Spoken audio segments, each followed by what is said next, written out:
5 जनवरी की यह तारीख हिंदुस्तान याद रखेगा। सोचिए, देश के प्रधानमंत्री नरेंद्र मोदी की सुरक्षा से खिलवाड़ हुआ और इल्जाम लगा एक मुख्यमंत्री पर। भारत के सबसे वीवीआईपी यानी वो शख्स जिनकी जान की हिंदुस्तान में सबसे ज्यादा कीमत है, 137 करोड़ हिंदुस्तानियों का नेता नरेंद्र मोदी की गाड़ी को 20 मिनट तक एक फ्लाईओवर पर छोड़ दिया गया। सामने भीड़ थी, पंजाब के चीफ मिनिस्टर को फोन किया जा रहा था, पंजाब के सीएम फोन उठा नहीं रहे थे, पंजाब की डीजीपी चीफ सेक्रेटरी को प्रधानमंत्री के काफिले में आना था लेकिन वो आए नहीं। आरोप तो यह है कि प्रधानमंत्री के सीक्रेट रूट को पहले ही लीक कर दिया गया। इल्जाम तो यहां तक है कि प्रधानमंत्री की सुरक्षा देखने वाले एसपीजी को गुमराह किया गया कि रास्ता खाली है, गाड़ी आगे बढ़ाई जाए, लेकिन सैकड़ों लोग सड़क पर खड़े कर दिए गए। क्या नरेंद्र मोदी के सियासी दुश्मन अब मोदी के जानी दुश्मन बन गए हैं? क्या नरेंद्र मोदी से नफरत करने वाले कुछ लोग जान से खिलवाड़ करना चाहते हैं? आज की सबसे बड़ी स्टोरी की पूरी तहकीकात, एक एक वीडियो, एक एक ऑडियो देखिए इस एक्सक्लूसिव रिपोर्ट में।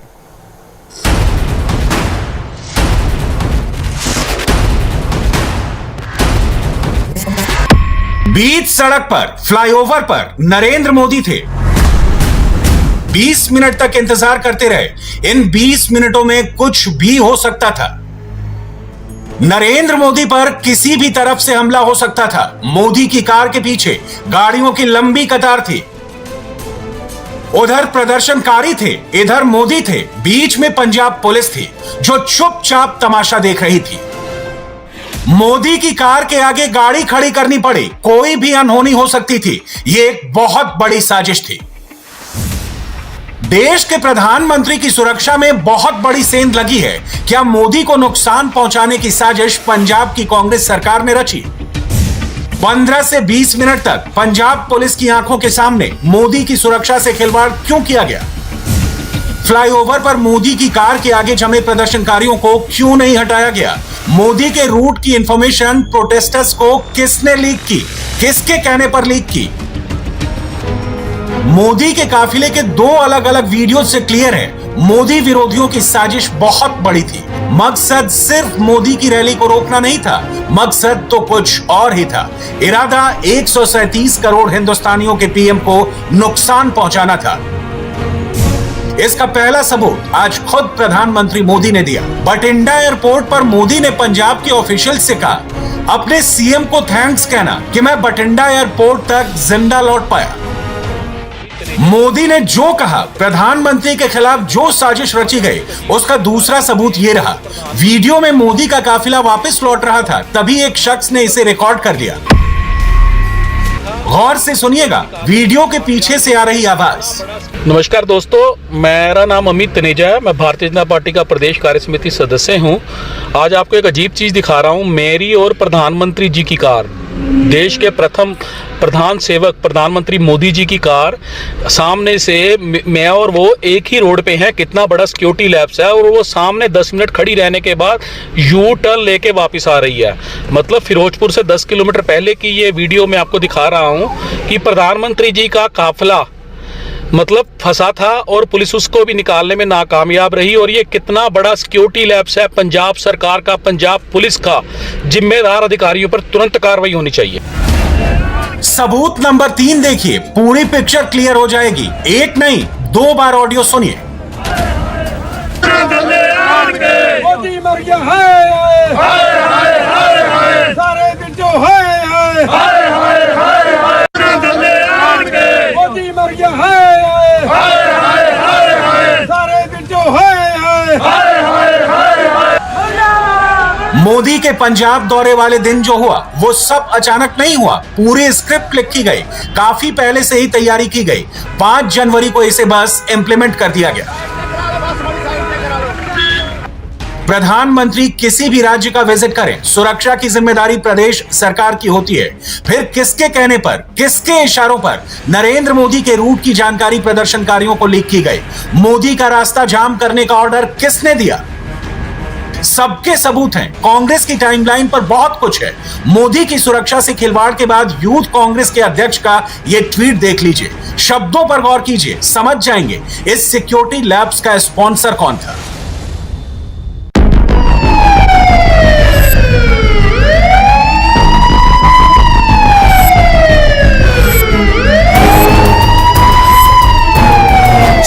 पता था मोदी पंजाब जाने वाले हैं। एडवांस में तैयारी होनी थी, पुख्ता इंतजाम थे, पंजाब सरकार को पूरी जानकारी थी। मगर हुआ क्या, पहले सीक्वेंस ऑफ इवेंट समझिए।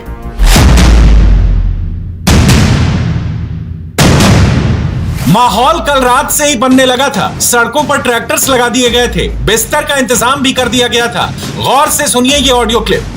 ਫਿਰੋਜ਼ਪੁਰ ਦੇ ਬਿਲਕੁਲ ਨਜ਼ਦੀਕ ਕਿਸਾਨ ਜਿਹੜਾ ਸੜਕਾਂ ਤੇ ਲਿੱਤੇ ਹੋਏ ਆ ਫਿਰ ਕਿਉਂਕਿ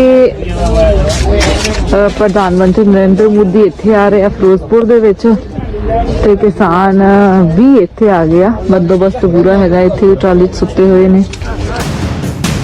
सुना आपने, मोदी के आने से पहले कैसा बंदोबस्त किया गया था। इसके बाद आज सुबह से ही कांग्रेस के अलग अलग ट्विटर हैंडल से गो बैक मोदी, पंजाब विरोधी मोदी वाला नैरेटिव सेट किया जाने लगा।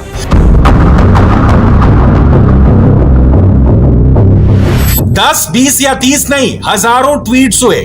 कांग्रेस के आईएनसी टीवी ने तो बाकायदा इन हैशटैग्स को एंडोर्स किया। एक एक शब्द गौर से पढ़िए। लिखा गया, पंजाब में नरेंद्र मोदी का विरोध, सोशल मीडिया पर गो बैक मोदी कैंपेन शुरू। कांग्रेस के हैंडल से बाकायदा ट्रैक्टर टू ट्विटर जैसे उन हैंडल्स को भी टैग किया गया जो विदेशों में रहकर किसान आंदोलन के नाम पर लगातार एंटी इंडिया प्रोपेगेंडा चला रहे हैं। पंजाब यूथ कांग्रेस की टाइमलाइन पर भी वही टेक्स्ट। एक सैंपल कांग्रेस के सोशल मीडिया वॉरियर्स का भी है। देखिए कैसे मोदी की वापसी के बाद जश्न मनाया गया। यूथ कांग्रेस के राष्ट्रीय अध्यक्ष ने भी तानाशाही वाला टेक्स्ट चिपकाया। ये पूरा प्लान दिल्ली में बना, पंजाब में एग्जीक्यूट हुआ। यकीन नहीं होता है तो इंडियन नेशनल कांग्रेस के आधिकारिक ट्विटर हैंडल पर चले जाइए। सारे ट्वीट्स, एक एक हैशटैग वाले सबूत वहां मौजूद हैं। यानी कांग्रेस ने पहले सोशल मीडिया पर मोदी को नुकसान पहुंचाने वाली पटकथा फैलाई और फिर ग्राउंड जीरो पर एक लोकेशन से दूसरे लोकेशन पर उसकी शूटिंग की गई। मोदी की रैली में आ रहे लोगों को रोका गया। प्रसादा चलो, चाय पीरो, जो मर्जी करो।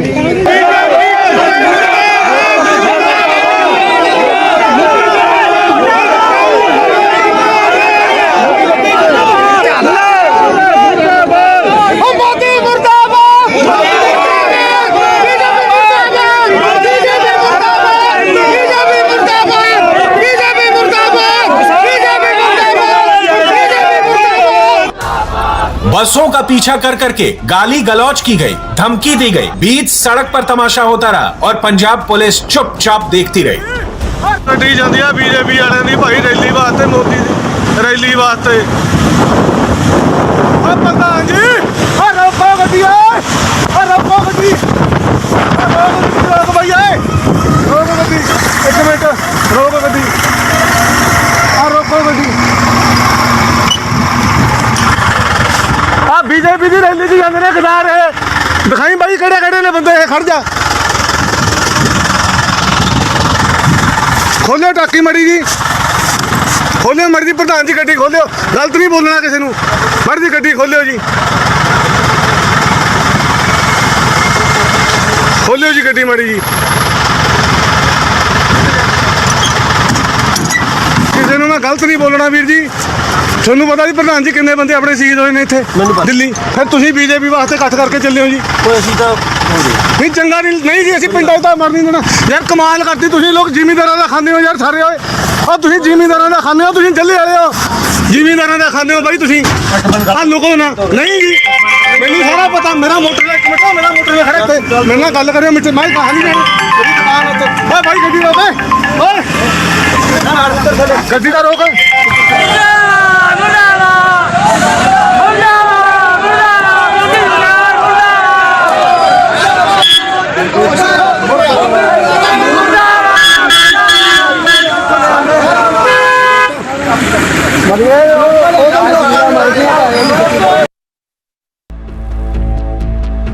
मगर सबसे हैरान कर देने वाला वीडियो यह है। जिस फ्लाईओवर पर मोदी को 20 मिनट तक रुकना पड़ा, लोकल रिपोर्ट्स के मुताबिक वहां मुश्किल से 100 प्रदर्शनकारी मौजूद थे, लेकिन पंजाब पुलिस उन्हें भी वहां से नहीं हटा पाई। मजबूरी में पीएम के काफिले को पीछे मोड़ना पड़ा। ਆ ਬ੍ਰੇਕ ਕਰਤੀਆਂ ਬੈਕ ਗੱਡੀਆਂ ਆਹ ਦੇਖ ਲਓ ਕਰਤੀਆਂ ਬੈਕ ਮੋੜਤੀਆਂ ਗੱਡੀਆਂ ਉੱਥੇ ਹੀ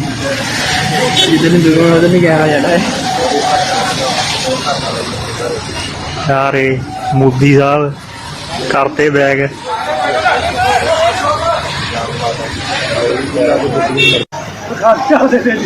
ਆ ਸੀ ਕੋਈ ਮੋਦੀ ਦੀ ਗੱਡੀ ਚੱਲ ਪਿਆ ਜੀ ਇਹ ਤਾਂ ਤੁਰ ਪਿਆ ਜੀ ਮਗਰ ਨੂੰ ਆਹ ਜਾਂਦਾ ਉਹ ਜਾਂਦਾ ਜੀ ਉਹ ਜਾਂਦਾ ਜੀ ਕਾਲੀ ਗੱਡੀ 'ਚ ਮੋਦੀ ਬੈਠਾ ਜੀ ਆਹ ਵੇਖੋ ਜੀ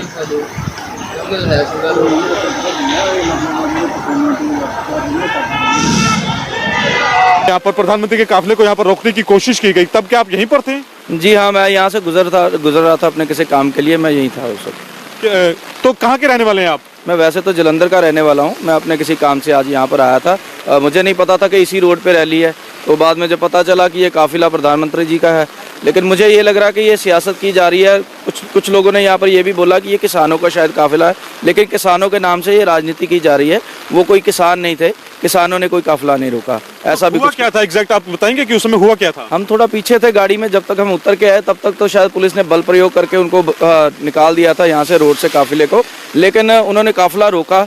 मैं तो ये बोलना चाहूंगा, प्रधानमंत्री जी पूरे देश के प्रधानमंत्री है, चाहे वो किसी भी पार्टी। ये भी बताया जाता है कि पीछे किसान संगठनों द्वारा कुछ लंगर का भी इंतजाम किया गया था। जी बिल्कुल, वो तो है ही। मैं अभी जलंधर से आ रहा हूँ, तो जलंधर से यहाँ तक कम से कम 10 जगह लंगर जो है चल रहे हैं, शायद इसी रैली की वजह से चल रहे होंगे।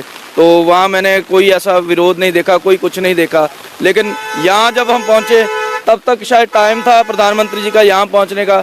तब जब यहाँ पहुँचे हैं तब यहाँ पूरा शोर मच चुका था और गाड़ियाँ खदेड़ भी दी गई थी।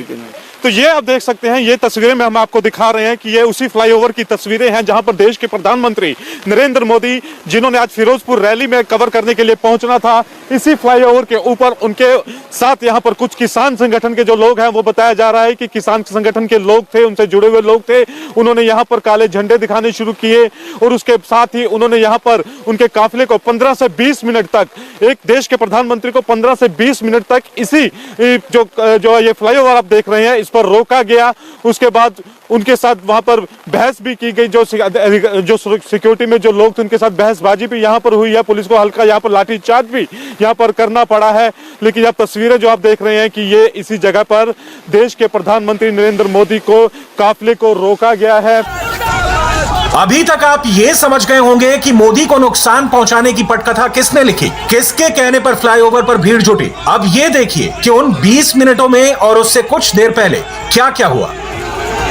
मोदी सुबह जब बठिंडा पहुंचे तो पहले से तय प्लान के मुताबिक उन्हें हेलीकॉप्टर से हुसैनी वाला पहुंचना था। बारिश की वजह से 20 मिनट का इंतजार करना पड़ा।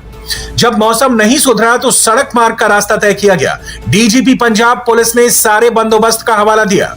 हुसैनी वाला से 30 किलोमीटर पहले जब मोदी का काफिला फ्लाईओवर पर पहुंचा तो पता चला कि प्रदर्शनकारियों ने रोड ब्लॉक कर रखा है। सवाल यह है कि जब डीजीपी पंजाब पुलिस ने सुरक्षा को लेकर सारी क्लियरेंस दे दी थी तो प्रदर्शनकारियों को रूट का पता कैसे चला, वो वहां कैसे जमा हुए? क्या कोई बहुत बड़ा प्लान था? मोदी को 15 से 20 मिनट उसी फ्लाईओवर पर रुकना पड़ा। इमरजेंसी प्लान के तहत पंजाब सरकार को एडिशनल सिक्योरिटी की डिप्लॉयमेंट भी करनी थी, लेकिन सड़कों पर भी ऐसा बंदोबस्त बिल्कुल नहीं था। प्रधानमंत्री किस रूट से एक स्थल पर पहुंचते हैं, उस पूरे रूट की सुरक्षा का प्रबंध और कोई भी गतिरोध नहीं है, ऐसा आश्वासन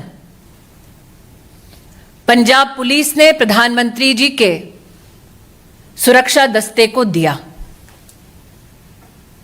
क्या जानबूझकर प्रधानमंत्री जी के सुरक्षा दस्ते को झूठ बोला गया? प्रश्न 2,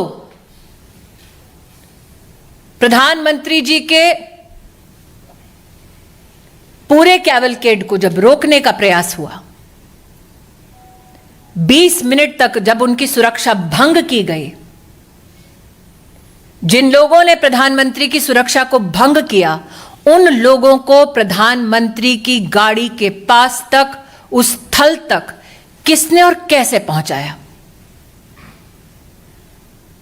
क्योंकि हिंदुस्तान में हर नागरिक जानता है कि प्रधानमंत्री की इस वक्त की मूवमेंट कहां, कब, कैसे हो रही है, यह साधारणतः जानकारी उपलब्ध नहीं होती। उस क्षण किसने उन लोगों को फ्लाईओवर पर भेजा, ठहराया, व्यवस्था की, इसका जवाब पंजाब की कांग्रेस सरकार को देना होगा। इस घटनाक्रम के दौरान कांग्रेस के युवा नेतृत्व ने जोश का, उत्सव का इजहार किया। किस बात का उत्सव है उनका? किस बात का जोश है कि देश के प्रधानमंत्री को मौत की कगार पर ले गए थे। ये बात तो कंफर्म है, मोदी का ट्रेवल रूट लीक हुआ। किसी ना किसी ने तो मैसेज जरूर दिया। ये सीधे सीधे प्रधानमंत्री की सुरक्षा से खिलवाड़ था, उन्हें नुकसान पहुंचाने वाला प्लान था। मगर पंजाब के सीएम पलट गए हैं, अब खुद को ही डिफेंड कर रहे हैं, हमले की थ्योरी से ही इनकार कर रहे हैं। किसी तरह भी कोई अटैक वाली या प्रधानमंत्री जी ਨੂੰ खतरे वाली गल, सिक्योरिटी लैप्स वाली गल नहीं हुई है। ये एजिटेशन पंजाब दे विच चोणां आ रही हैं, रोज़ मेरे नाल भी हुंदे है। हर स्टेट दे विच जदों चोणां आउंदियां, डेमोक्रेटिक सिस्टम है, कोई ना कोई सड़क ते आके बैठ जांदा है, इहदे विच हो जांदा है। रात भी मेरे पुलिस वालियां ने मैनूं कई बार टैलीफोन कीते कि जी असीं लाठी चार्ज करके इन्हां नूं पासे कर दईए, अरेस्ट कर लिए। मैं कहा नहीं, नैगोशिएट करके मनाओ, ये इन्हां नूं मनाओ किसी तरह भी। अल्टीमेटली असीं रात भी कामयाब होए आ उन्हां नूं पासे करने विच और मनाउण दे विच। इहदे विच खतरे वाली कोई गल नहीं हुई। प्रधानमंत्री जी ते कोई हमला नहीं होया, ना ही इदां दी कोई सोच हुई है। चन्नी जी कहते हैं मोदी पर कोई हमला नहीं हुआ, तो क्या हमले का इंतजार किया जाता? क्या पंजाब के सीएम इन तस्वीरों से इनकार कर सकते हैं? फ्लाईओवर पर मोदी के रहते हुए भीड़ अग्रेसिव हुई थी, तस्वीरें गवाह हैं। अगर पीएम का काफिला पीछे नहीं हटता तो कोई भी अनहोनी घट सकती थी। सुरक्षा में चूक के चलते प्रधानमंत्री का फिरोजपुर दौरा रद्द करना पड़ा और इस वक्त हम उसी फ्लाईओवर पर मौजूद हैं जहां पर प्रधानमंत्री के काफिले को प्रदर्शनकारियों ने रोक के रखा था। और अभी भी यहां पर आप देख सकते हैं कि ये झंडियां जो यहां पर पड़े हुए हैं बीजेपी के झंडे हैं। उसके अलावा आगे अगर देखें तो बीजेपी के जो बैनर्स हैं वो भी यहां पर सड़क पर बिखरे हुए हैं। तो इस चीज को बयां कर रहे हैं कि यहां पर प्रधानमंत्री के काफिले को रोका गया। सबसे बड़ा सवाल ये उठता है कि आखिरकार जो प्रदर्शनकारी थे उन तक ये बात कैसे पहुंची। ये एक सबसे बड़ा सवाल जो है वो खड़ा हो रहा है कि जो प्रदर्शनकारी थे उनको कैसे पता लगा कि प्रधानमंत्री इसी रूट से हुसैनी वाला जाने वाले हैं। और इसीलिए इस सुरक्षा की चूक के बाद बठिंडा हवाई अड्डे पर वापस जाने का निर्णय जो है वो प्रधानमंत्री की जो सुरक्षा जो में लगे हुए एसपीजी के जवान थे, जो अधिकारी थे, उन्होंने लिया कि इसी फ्लाईओवर से फिर वो वापस जो है वो बठिंडा की तरफ चले गए। और गृह मंत्रालय ने अब क्योंकि प्रधानमंत्री से सुरक्षा में बड़ी चूक हुई है, ऐसे में अब गृह मंत्रालय ने जो है अब रिपोर्ट जो है तलब की है। और सबसे बड़ा सवाल जो इसमें उठता है कि सुरक्षा के बाद जो सवाल खड़े हो रहे हैं, अगर सुरक्षा में कि बठिंडा में मोदी के जो प्रधानमंत्री मोदी हैं हेलीकॉप्टर के बजाय रोड से जा रहे थे, तो ऐन मौके पर बदले इस कार्यक्रम की जानकारी केवल पंजाब पुलिस के सीनियर अधिकारियों को थी। फिर पीएम का रूट कैसे ब्लॉक हुआ, यह सबसे बड़ा सवाल जो है वो यहाँ पर खड़ा हो रहा है। इसी रॉन्ग साइड से प्रधानमंत्री नरेंद्र मोदी को अपना काफिला जो है यहीं से यू टर्न लेना पड़ा। अब ये भी देख सकते हैं कि कितनी बड़ी, क्योंकि हाईवे है और यहाँ पर उनको यू टर्न लेना पड़ा और रॉन्ग साइड यही इसी रास्ते से वो रॉन्ग साइड जो है उनको जाना पड़ा। मजबूरी थी क्योंकि आगे प्रदर्शनकारियों ने रास्ता जो है वो जाम कर रखा था। और यहीं से बिल्कुल मैं दिखाऊं यहाँ पर, तो ये बिल्कुल सीधा रास्ता फिर जो वापस बठिंडा की तरफ जाता है, तो यहीं से उन्होंने यू टर्न लिया और उसके बाद वो वापस बठिंडा की तरफ चले गए। और अब अगर मैं दिखाऊं यहाँ पर तस्वीरें, तो जाहिर तौर पर मौसम अभी भी जस का तस बना हुआ है, बारिश अभी भी लगातार हो रही है।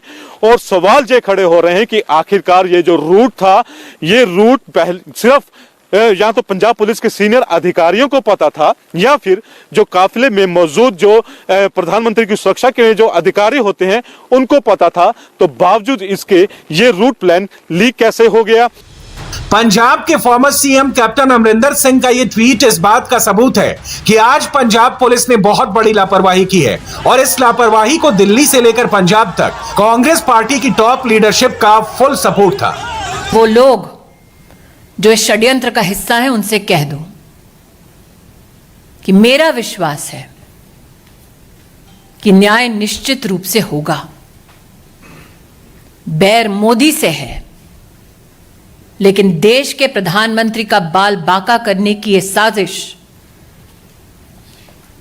साजिश को देश समर्थन नहीं देगा। मुझे आक्रोश इस बात का है कि जब सुरक्षा कर्मियों ने पंजाब सरकार से उस समय संपर्क साधने की कोशिश की तो मुख्यमंत्री के दफ्तर से किसी ने भी संवाद नहीं किया। किस बात का इंतजार कर रही थी कांग्रेस की सरकार पंजाब में? शायद इसीलिए मीडिया में जो रिपोर्ट्स हैं कि लौटते वक्त प्रधानमंत्री जी ने, शायद मीडिया में कुछ लोगों ने इसको रिपोर्ट किया है कि चन्नी जी के लिए संदेश दिया कि जिंदा लौट रहा हूं। मैं आज कांग्रेस पार्टी से कहना चाहती हूं, नरेंद्र मोदी देश के प्रधानमंत्री बने देश के नागरिकों के वोट और आशीर्वाद से। उन्हें ध्वस्त करना है तो इलेक्शन में करते हैं। ये साजिश रचने की क्या जरूरत थी? चन्नी ने एक थ्योरी यह भी दी है कि शुरुआत में मोदी को हवाई यात्रा करनी थी, लेकिन यात्रा की योजना बदल गई और अगर पीएम रूट बदल लेंगे तो वो क्या कर सकते हैं? अब इससे संवेदनहीन बयान क्या हो सकता है? पंजाब सरकार, पंजाब पुलिस इसमें सक्षम है। ये इस कारण हुआ कि हेलीपैड से हेलीकॉप्टर पे जाना था, अचानक प्रोग्राम सड़क पे जाने का बनाया गया, जो कि प्रोग्राम में नहीं था, पहले से नहीं था। फिर भी आगे एजिटेटर बैठे हैं, पीछे काफी पीछे गाड़ियां रोकर बता दिया गया कि आगे एजिटेशन वाले एकदम सड़क पे आकर बैठ गए।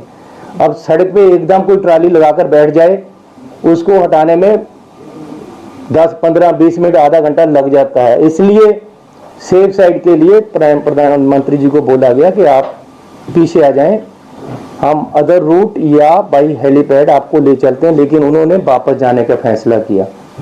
सो मैं पंजाब सरकार की तरफ से आपको क्लियर करने आया हूं कि इसमें किसी भी तरह का कोई खतरे वाली बात नहीं थी, ना ही हुई है। ये टोटली एक पीसफुल एजिटेटर आकर अचानक सड़क पे बैठ के, जिस सड़क पे हमारा जाने का कोई प्रोग्राम नहीं था। चन्नी जी अपनी ही कई बातों में फंस गए हैं, क्योंकि मोदी के रोड रूट का फैसला तो डीजीपी पंजाब पुलिस ने ही क्लियर किया था। ऐसे में वो किस आधार पर कह रहे हैं कि उस रूट पर जाने का प्लान ही नहीं था? जवाब उन्हें यह देना चाहिए कि मोदी के रूट में वो प्रदर्शनकारी आए कहां से। जिस प्रकार की गंभीर चूक आज पंजाब के अंदर हुई है वो अक्षम्य है और यह एक शरारत भरा पूर्ण पंजाब सरकार की और कांग्रेस की एक दुरभिसंधि को प्रदर्शित करता है। यह देश इस प्रकार की किसी भी साजिश को सफल नहीं होने देगा।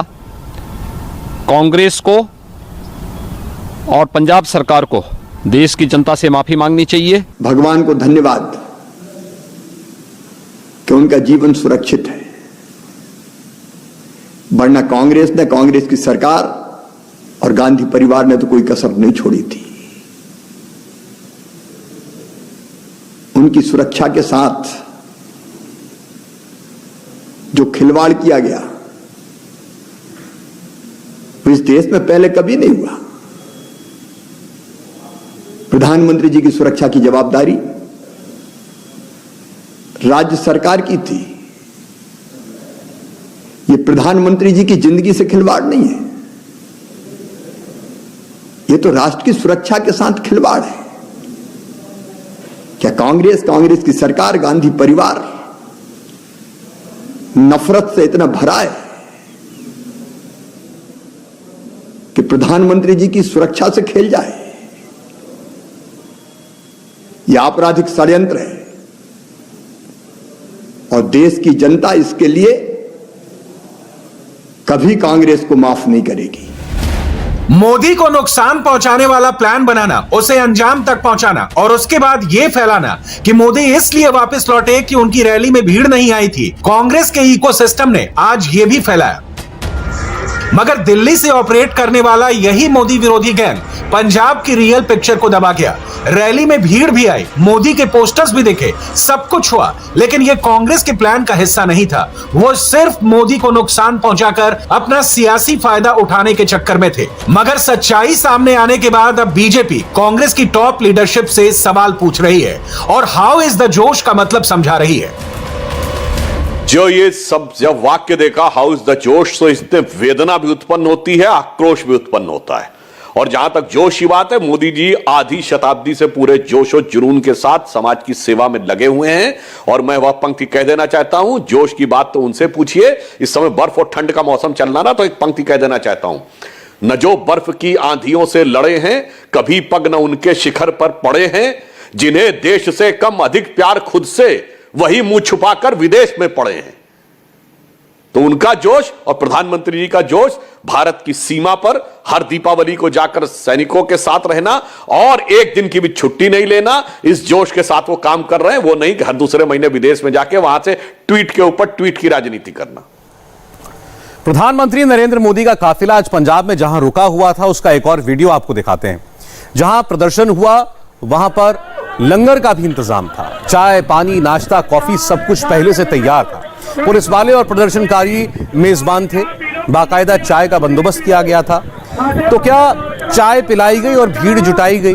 क्या सब कुछ प्री प्लान था? ये सवाल तो अब उठेंगे और इन तस्वीरों को देखकर आप बहुत कुछ अंदाजा भी लगा सकते हैं।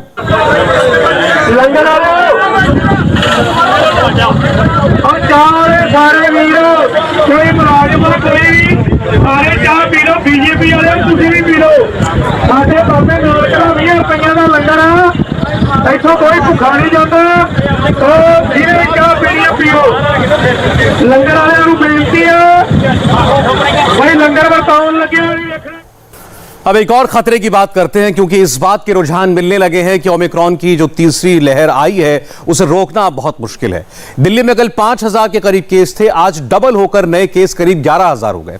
पॉजिटिविटी रेट 12% हो गई है। कोरोना के केस अब रोज दुगने हो रहे हैं। अगले 7 दिनों में दिल्ली में रोज 25,000 से ज्यादा मामले आ सकते हैं और ऐसे में पूरे मेडिकल सिस्टम पर दबाव पड़ने लगेगा। अमेरिका और ब्रिटेन में ओमिक्रॉन पहले ही रिकॉर्ड तोड़ चुका है और अब सबकी निगाह भारत पर है, दिल्ली पर है और खासकर मुंबई पर। केंद्रीय स्वास्थ्य मंत्रालय ने आज ओमिक्रॉन को लेकर एक नया डेटा दिया है। इसकी पूरी डिटेल देखिए इस रिपोर्ट में।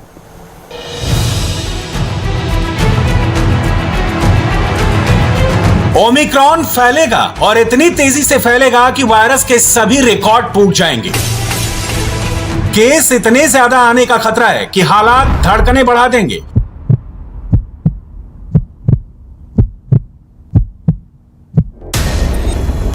दिल्ली में कोरोना की स्पीड अचानक से तेज हुई है। एक दिन में नए केस की रेंज 11,000 तक पहुंच गई है। दिल्ली में पॉजिटिविटी रेट भी 12% की रेंज में है। एक दिन पहले मंगलवार को ही दिल्ली में कोरोना के 5,500 केस सामने आए थे और अब 11,000 तक केस पहुंच गए हैं। संक्रमण दर भी 8.5 से बढ़कर 12% हो चुकी है।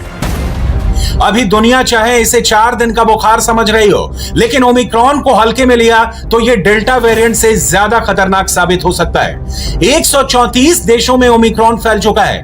2 महीनों में 4.5 लाख केस सिर्फ ओमिक्रॉन के ट्रैक किए गए हैं। 108 लोगों की भी मौत हो चुकी है। 4 जनवरी को दुनिया भर में कोरोना के 25 लाख केस सामने आए। ये कोरोना काल में अब तक के रिकॉर्ड केस हैं। इनमें 65% case America, Britain, France, Italy और स्पेन से हैं। यानी अमेरिका और यूरोप के देश बड़े खतरे में हैं।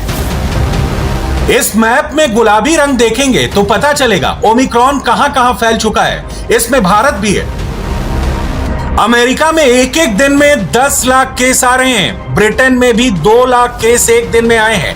यूरोप इस वक्त ओमिक्रॉन की बुरी तरह से चपेट में आ चुका है। क्रिसमस के बाद नए साल का जश्न ओमिक्रॉन को और बुलंदी पर ले जा रहा है, क्योंकि डेल्टा वेरिएंट के मुकाबले ये स्ट्रेन 3 गुनी रफ्तार से फैल रहा है। हर दूसरे या तीसरे दिन केस डबल हो रहे हैं। भारत में ओमिक्रॉन 24 राज्यों में फैल चुका है। 2000 से ज्यादा केस आ चुके हैं। महाराष्ट्र में 650, केरल और राजस्थान में करीब 200 केस ओमिक्रॉन के मिले हैं। दिल्ली में ओमिक्रॉन मरीजों का आंकड़ा आधिकारिक तौर पर 500 को पार कर चुका है और जितने भी सैंपल जीनोम सीक्वेंसिंग के लिए भेजे जा रहे हैं उनमें से 80% ओमिक्रॉन के सैंपल साबित हो रहे हैं। दिल्ली में पॉजिटिविटी रेट 10 को पार कर चुका है, यानी हर 100 सैंपलों में से 10 सैंपल कोरोना पॉजिटिव निकल रहे हैं। इसका साधारण शब्दों में मतलब यह है कि जो आंकड़ा आपको आधिकारिक दिखाई दे रहा है, जमीन पर उससे कहीं ज्यादा मामले हो सकते हैं। केंद्र सरकार ने अब ऐसे कोविड मरीजों के लिए गाइडलाइन बदली है जिनमें या तो हल्के लक्षण है या फिर कोई भी लक्षण नहीं है। ऐसे मरीज 7 दिन होम आइसोलेशन में रहने के बाद खुद ब खुद डिस्चार्ज माने जाएंगे। उन्हें 3 दिन तक लगातार बुखार नहीं आना चाहिए। इसके बाद उन्हें दोबारा टेस्ट कराने की भी जरूरत नहीं है। भारत में पिछले 8 दिनों में कोरोना के केस 6.5 गुना बढ़ चुके हैं। 29 दिसंबर को पॉजिटिविटी रेट 1% से कम था। 5 जनवरी को यह रेट 5% क्रॉस कर गया है। महाराष्ट्र में वीक ऑन वीक बेसिस में जो केसेस एक्टिव केसेस थे उसमें 4 गुना वृद्धि हुई है। इसी तरह वेस्ट बंगाल में भी इन्फेक्शन का स्प्रेड और उससे लिंक्ड एक्टिव केसेस में वृद्धि नोट की गई है और वीक ऑन वीक बेसिस पर 3.4 टाइम हमने देखा है कि एक्टिव केसेस में वृद्धि आई है। इसी तरह से दिल्ली में अगर देखें तो इसी तरह से वहां पर 9 गुना के करीब केसेस में वृद्धि नोट की गई है एक्टिव केसेस में। सबसे ज्यादा खतरा दिल्ली में नजर आ रहा है। इसी वजह से दिल्ली में अब 50 या इससे ज्यादा बेड्स वाले निजी अस्पतालों को 40% बिस्तर कोरोना पेशेंट्स के लिए रिजर्व रखने को कहा गया है। ओमिक्रॉन देश में कहां-कहां तेजी से फैल रहा है, कैसे उसके क्लस्टर बन रहे हैं, वो आप इस इमेज को देखकर समझ सकते हैं। स्वास्थ्य मंत्रालय की तरफ से इस मैप में संक्रमण की सही तस्वीर दिखाई दे रही है। गुलाबी राज्य वो हैं जहां कोरोना के केस 50 से ज्यादा हो चुके हैं, जबकि हरे रंग वाले राज्यों में ओमिक्रॉन के 30 से कम केस हैं। ओमिक्रॉन को जो सर्ज नोट किया जा रहा है, इसमें हॉस्पिटलाइजेशन रिलेटिवली लेसर है जो कि पिछले सर्ज में अक्रॉस दोज कंट्रीज नोट किया गया है। जैसे उदाहरण के तौर पर देखें तो जहां एक स्थाई पर यूनाइटेड स्टेट्स में इन अर्लियर सर्ज 2,50,000 के करीब केसेस आते थे और उस समय पर जो अवेलेबल डेटा पब्लिक डोमेन में है उसके हिसाब से 1,33,000 लोगों को हॉस्पिटलाइज किया गया। तो अब जहां दूसरे स्थाई पर वहां पर पीक के रूप में 3,94,000 केसेस आ रहे हैं तो मात्र 90,000 केसेस को ही हॉस्पिटलाइजेशन की आवश्यकता हुई। ओमिक्रॉन को लेकर आम लोगों में एक धारणा यह है कि यह थोड़ा हल्का वायरस है और इससे ज्यादा डरने की जरूरत नहीं है, जबकि हकीकत इससे कहीं उल्टी है। जानकार बता रहे हैं कि ओमिक्रॉन के फैलने की गति कहीं ज्यादा तेज है, जिसका नतीजा यह है कि ओमिक्रॉन बड़े स्तर पर फैलता है। अमेरिका में एक दिन में 10 लाख मामले और फ्रांस में 4 लाख मामले सिर्फ एक दिन में आना इस बात की ओर इशारा करता है। ऐसे में जानकार कहते हैं कि हल्का वायरस मायने नहीं रखता, बल्कि अंत में संख्या मायने रखेगी, क्योंकि गंभीर मरीजों को आईसीयू बेड की जरूरत ओमिक्रॉन में भी पड़ रही है और जब ओमिक्रॉन बड़े स्तर पर फैल जाएगा तब आईसीयू बेड की कमी जैसी दिक्कतों का सामना इस लहर में भी करना पड़ सकता है। तीसरी लहर की वजह ओमिक्रॉन बन रहा है और इसकी पहुंच अब सीधे नेताओं तक हो चुकी है। नीतीश कुमार के कैबिनेट पर कोरोना का बड़ा अटैक हुआ है। बिहार के दोनों डिप्टी सीएम तारा किशोर प्रसाद और रेणु देवी कोरोना पॉजिटिव हो चुके हैं। 2 और मंत्री अशोक चौधरी और सुनील कुमार भी पॉजिटिव हैं। ये बिहार में जेडीयू के अध्यक्ष ललन सिंह के एक कार्यक्रम में शामिल हुए थे और बाद में ललन सिंह की रिपोर्ट कोरोना पॉजिटिव आई। इससे आप अंदाजा लगा सकते हैं कि तीसरी लहर कितनी तेजी से फैल रही है और इसकी चपेट में नेता और मंत्री भी आ रहे हैं। बिहार के दोनों डिप्टी सीएम कोरोना पॉजिटिव हो चुके हैं।